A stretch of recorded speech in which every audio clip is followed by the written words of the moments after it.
Are you ready, driver? Okay, first off, I've loaded up 3 locations on your ARC device map. You see them? Head to whichever strikes your fancy. You're sending them to the Visions? Sure am. We're gonna use this. My optical vassalizer. We shouldn't use that. Why not? I mean, it's been decades. No way that thing is in any sort of working shape. I've been fixing her up in secret, and I'm sorry. Don't be mad. It's gonna be a surprise for your birthday. Oh, I've gone ahead and made an itty-bitty modification to your headset, driver. I've hooked up the basilizer here to modulate your scan function. Think of it like an extra layer of mayonnaise on your technology sandwich. What are you using the vassalizer for?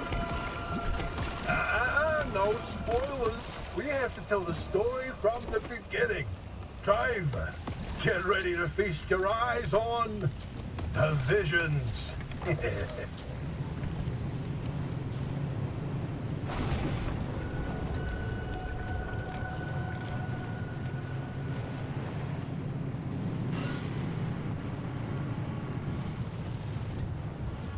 So we told you about the mass hallucination. Hundreds of people, 30 seconds of crazy, yada yada. But there was one instance where that event and the remnants intersected. The story of Laura Cesari. Laura worked at ARDA as an executive secretary. She put in her hours, but she spent her evenings with a real passion: painting. When the hallucination event swept through, Laura was overtaken like everyone else. But for her, the visions didn't stop. She tried painting them, but grew frustrated at her inability to recreate what she saw. Now at first, ARDA wrote her off as one of the many whose brains got scrambled by what they saw. Until Laura stumbled across a rusty can of paint in the woods. It was a remnant. Once she started using this paint, the visions in her paintings began to come true. She painted feverishly for over a year, chasing the visions the entire time. Until the day the paint ran empty. And then she disappeared. Like all remnant holders do. Now that we know the remnants and the mass hallucination are related, maybe Laura's visions can help us out.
The Bigfoot mural. My personal favorite.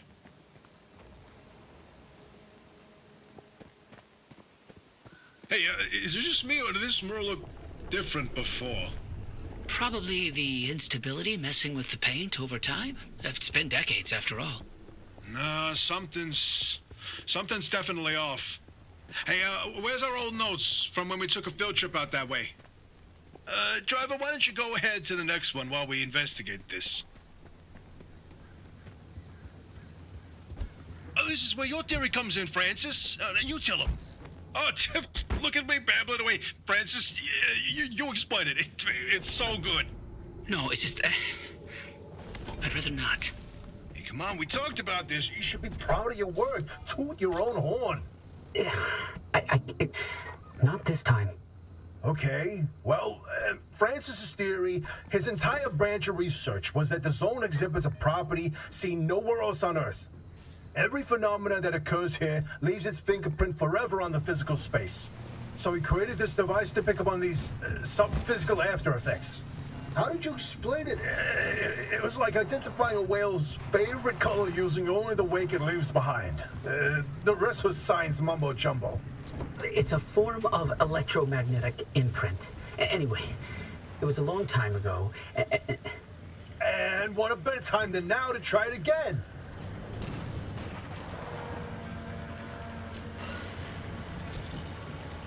Driver, if you come across a mushroom like the one in the mural, do not eat it. No matter how tasty it might look. You're speaking from personal experience. And let me tell you, it wasn't pretty. Oh, just thinking about it makes me want to puke all over again. You've probably passed the biogenerators by now. They're our source of power in the mid-zone, and one of the best demonstrations of renewable limb tech. Yes, these battery farms keep our lights on, but more importantly, they're also the only place in the entire zone where anomalized mushrooms grow. And guess who turned out to be the world's biggest fan of those mushrooms? Bigfoot itself! And the vision foretold its arrival in the zone. It started when those pods hanging from the battery farms were found chewed up. At first, they blamed it on the local wildlife. This was back when we used to have some. Then, the sightings of 10-foot-tall creatures started that didn't attract much attention on their own. Not until the first footprints were found. The Olympic Peninsula has always had a collection of Bigfoot sightings, but they were rare until Bigfoot had its first taste of the anomalized mushrooms. Then it couldn't stay away. And that's when the Squatches came knocking. They jumped the walls, set up camp, and they got to investigating. Once they learned of the Sasquatch's appetite for these mushrooms, they cultivated entire farms of the stuff. For months, they propagated mushrooms and set traps. And for months, evidence mounted that Sasquatch was making its rounds and evading those traps. Until one night, the experts disappeared. Bigfoot got them, no question. Come on, all 8 at once? How is that possible? Never get in the way of a hungry Sasquatch.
The Great Pile Up.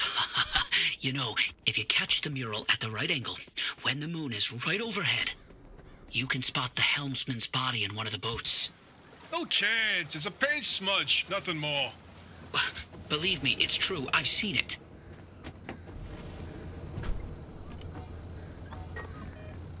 Oh, did you see that, Francis? Oh boy, Francis, look.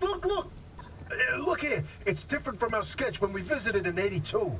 It's all scrambled, but the shape seems familiar.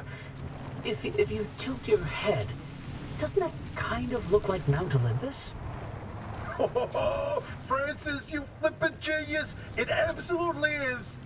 Wait, let's look back at the first one. What's different there? That shape right there, is that Hook Valley? Holy smokes! Oh, wait, pull up all the topographical maps of the peninsula. If we look around the areas where you get that view of Mount Olympus... See, Francis? I told you your basilizer would work. I don't think this is the basilizer's doing. Driver, we're on to something. Get to that Third vision.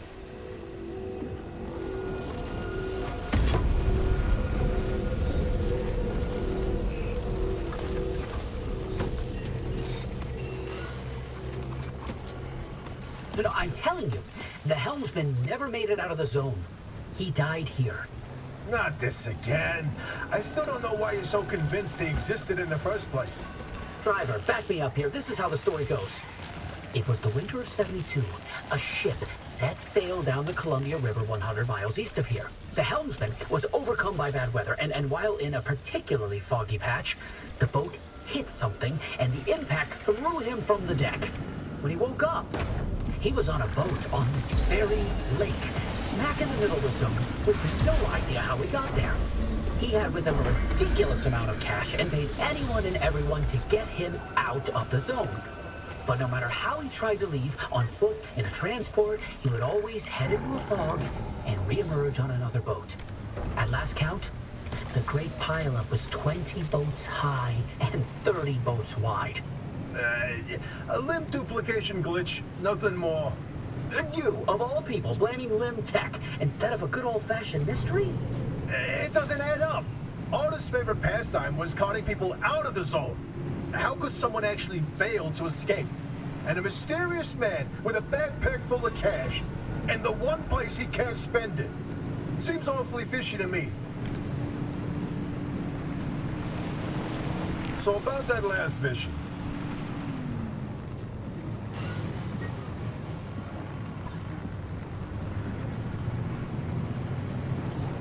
I can't.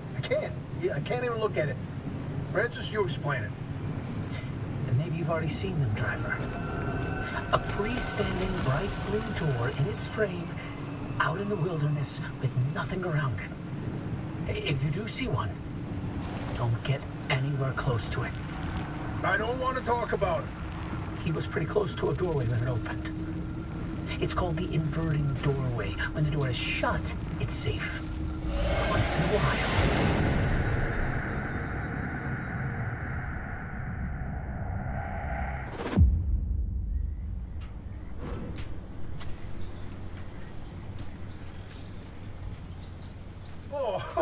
Oh, you seen these readings, Francis? Gateway opens like blah, blah, blah, blah, blah, and the car goes pow. Sensors go.